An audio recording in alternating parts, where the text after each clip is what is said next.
Who was the first king of England? Well, that depends on how you define England. For much of history, what we now call England was actually a collection of smaller kingdoms, like Wessex, Mercia, and Northumbria, each with its own ruler. These kingdoms often battled each other for power, so there wasn't a single England as we know it, just a patchwork of rival lands and leaders. But if you're asking who was the first to rule over them all, that would be Athelstan. Athelstan, the great-grandson of Alfred the Great, became king of the Anglo-Saxons in 924. By 927, he had taken control of York, the last Viking-held territory, bringing all of England under one ruler. To cement his power, he even had the kings of Scotland and Wales recognise his authority. Not bad for a king that history often overlooks. His reign faced a major test in 937 at the Battle of Brunanburh, where Athelstan fought off a massive alliance of Scots, Vikings, and the King of Strathclyde, all seeking to overthrow him. The battle was fierce, but Athelstan triumphed, securing his title as the first true King of England. It was one of the defining battles in early English history, proving that unified England could stand strong against its enemies. But Athelstan's reign wasn't just defined by battles.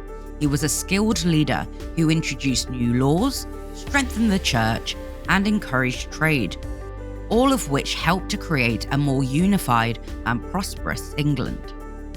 He was also a diplomat, forging alliances across Europe, arranging royal marriages, and supporting education through the commissioning of books and manuscripts.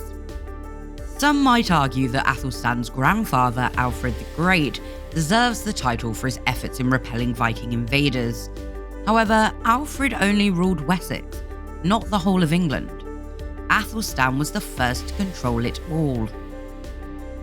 Others might look at William the Conqueror, who after Æthelstan became one of the most significant figures in English history.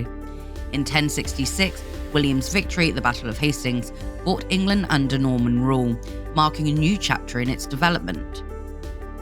While Athelstan had united the Anglo-Saxon kingdoms, it was William's conquest that brought a more recognisable, centralised England into existence, with a clear feudal system, a structured government, and significant changes to land ownership.